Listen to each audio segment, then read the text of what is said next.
ସେମାନେ ଏମିତି ମାନେ ଚେଷ୍ଟା ଜାରି ରଖନ୍ତୁ ନିଜର କ୍ୟାରିୟରରେ କ'ଣ କରିବାର ଅଛି ସେଇଟା ପାଇଁ। ଏବେ ତ ଇନଫର୍ମେସନ୍ର ଅଭାବ ନାହିଁ, ଇଣ୍ଟରନେଟ୍ରେ ସବୁକିଛି ଆଭେଲେବୁଲ୍ ଅଛି। તમે ନିଜେ ଚାହିଁଲେ ୟୁଟ୍ୟୁବରେ କ'ଣ କ'ଣ କ୍ୟାରିୟର ଅପସନ୍ସ ଅଛି 12th ପରେ ସେସବୁ ନିଜେ ସର୍ଚ୍ଚ କରିକି ଜାଣିପାରିବେ। ଆଉ ଆମ ଟାଇମ୍ ସେସବୁ ନଥିଲା, ଆମ ଟାଇମ୍ରେ ତିନିଟା ହିଁ ଜିନିଷ ଥିଲା, ମେଡ଼ିକାଲ, ଇଞ୍ଜିନିୟରିଂ, ଦୁଇଟା ହିଁ ଥିଲା ବେସିକାଲି, ମେଡ଼ିକାଲ ଓ ଇଞ୍ଜିନିୟରିଂ। ଏବେ ତ ସବୁକିଛି ଅଲଗା ଅଲଗା ଜିନିଷ ହେଉଛି ଆମେ ଜାଣିପାରୁନୁ। ଯେମିତିକି ଆମେ ଦିଲ୍ଲୀ ୟୁନିଭର୍ସିଟି JNU ଏସବୁ ହେଲା, ସେଥିରେ ଯାଇକି ବି ବହୁତ ଜଣ ଜଷ୍ଟ BA MA କରିକି ବି ବହୁତ ଆଗକୁ ଯାଇପାରୁଛନ୍ତି ପଲିଟିକାଲ ସାଇନ୍ସରେ, ଇଣ୍ଟରନ୍ୟାସନାଲ ରିଲେସନରେ। କିନ୍ତୁ ଆମ ଓଡ଼ିଶାରେ ଏଇଟା ରହିଛି ଯେ ଆମେ ସବୁବେଳେ 12th ପରେ ମେଡ଼ିକାଲ ନହେଲେ ଇଞ୍ଜିନିୟରିଂ କରୁଛୁ। ତ ମୁଁ କହିବି ଏବେ ଆମ ପାଖେ ଇନଫର୍ମେସନ୍ର ଅଭାବ ନାହିଁ, ତ ଆମେ ଇଣ୍ଟରନେଟ୍କୁ ୟୁଜ୍ କରିକି କ'ଣ କ'ଣ କ୍ୟାରିୟର ଆମର ମୋ ଇଣ୍ଟରେଷ୍ଟ ହିସାବରେ ଆମେ କ'ଣ କ'ଣ କ୍ୟାରିୟର ଯାଇପାରିବା ସେଇଟା ଜାଣିବା ଦରକାର। ଆଉ ଗୋଟେ ଯେମିତି ଆମର ୱାର୍କ ଲାଇଫ୍ ବାଲାନ୍ସ ଅଛି, ସେମିତି ଗୋଟେ ଷ୍ଟଡି ଲାଇଫ୍ ବାଲାନ୍ସ ବି ଥାଏ। ଆମେ କେବଳ ଖାଲି ଦିନସାରା ପଢ଼ିବି, ସେମିତି ବି ବହୁତ ଜଣ ବହୁତ ପ୍ୟାରେଣ୍ଟସ୍ଙ୍କର ସେମିତି ବି ଆଟିଚ୍ୟୁଡ଼୍ ଥାଏ କି ଦିନସାରା ଖାଲି ପଢ଼ୁଥିବା ପିଲା।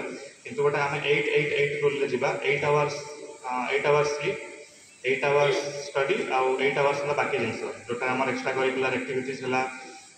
ଏବଂ ଗେମିଂ ଏସବୁ ଜିନିଷ ବି ବହୁତ ଜଣଙ୍କର ଇଣ୍ଟରେଷ୍ଟ ଥାଉଛି। ପ୍ରଥମରେ ଗେମ୍ ସ୍ପୋର୍ଟସ୍ ଏସବୁକୁ ବହୁତ ନେଗେଟିଭଲି ଦେଖାହେଉଥିଲା, ଏବେ ତ ସେଇଟା ଆମର ସେଇ ଜିନିଷଟା ନାହିଁ। ଏବେ ସବୁ ଜିନିଷକୁ ଆମେ ଇକ୍ୱାଲି ଫୋକସ୍ କରିବା ଦରକାର।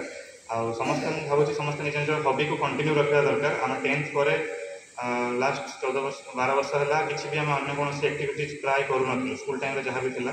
ତ ମୁଁ ଭାବୁଛି ଯେଉଁମାନେ ବି ଏବେରୁ ସ୍ପୋର୍ଟସ୍ରେ ଇଣ୍ଟରେଷ୍ଟ ଅଛନ୍ତି, କି ଯେଉଁମାନେ ସିଙ୍ଗିଂ କରୁଛନ୍ତି, କି ଯେଉଁମାନଙ୍କ ଷ୍ଟୋରି ରାଇଟିଂ, ପୋଏମ୍ ରାଇଟିଂ ଏସବୁ ଇଣ୍ଟରେଷ୍ଟ ଅଛି, ସେଇଟାକୁ ସେମାନେ କଣ୍ଟିନ୍ୟୁ ରଖନ୍ତୁ। କାହିଁକିନା ସ୍କୁଲ୍ ପରେ ସେସବୁ କଣ୍ଟିନ୍ୟୁ ରଖିବାରେ ବହୁତ ମାନେ ଏତେ ଇଣ୍ଟରେଷ୍ଟ ଆସେନି କି ଏତେ ମୋଟିଭେସନ୍ ମିଳେନି। କାହିଁକିନା କ୍ୟାରିୟର ଓରିଏଣ୍ଟେଡ୍ ହେଇଗଲା ପରେ ଖାଲି ସେଇ ପାଠପଢ଼ା ହିଁ ସମସ୍ତେ କରନ୍ତି। କିନ୍ତୁ ଏକ୍ସଟ୍ରା କରିକୁଲାର ଆକ୍ଟିଭିଟିଜ୍ ବି ରଖିବା ଦରକାର, ସେଇଟା ଫ୍ୟୁଚର୍ରେ ବହୁତ କାମରେ ଆସେ।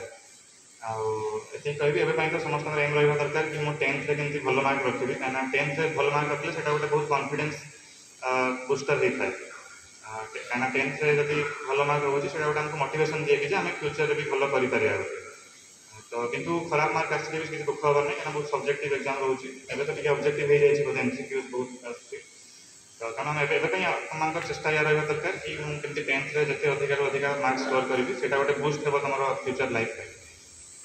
ଏତିକି କହି ମୁଁ ମୋର ବକ୍ତବ୍ୟ ଶେଷ କରୁଛି। ଆଉ ସବୁ ଗୁରୁଜୀଗୁରୁମାନଙ୍କୁ ମୋର ପୁଣି ଥରେ ପ୍ରଣାମ। ମୁଁ ଆଗରୁ ବହୁତ ଥର ମୋତେ ଡକା ହେଇଥିଲା, ମୁଁ ଆସିପାରିନଥିଲି, ଆସିବା ପାଇଁ ଚାହିଁକି ବି ଆସିପାରିନଥିଲି। ଜବ୍ରେ ଥିଲି, ମୁଁ ବରଗଡ଼ରେ ପୋଷ୍ଟେଡ୍ ଅଛି, ତ ବହୁତ ଦୂର ବି ହେଉଛି ଏଇଠୁ। ଆଉ ଏଇଟା ବି ଗୋଟେ ମାଇଣ୍ଡରେ ଥିଲା କି ମୁଁ UPSC ଯେହେତୁ ଦେଉଛି, ଯେତେବେଳେ ଫାଇନାଲି ରେଜଲ୍ଟ ଆସିବ ସେତେବେଳେ ହିଁ ଯିବି ମୁଁ ବୋଲି। ତେଣୁ ଆଜି ମୁଁ ଆସିପାରିଛି, ତେଣୁ ବହୁତ ଖୁସି ଲାଗୁଛି।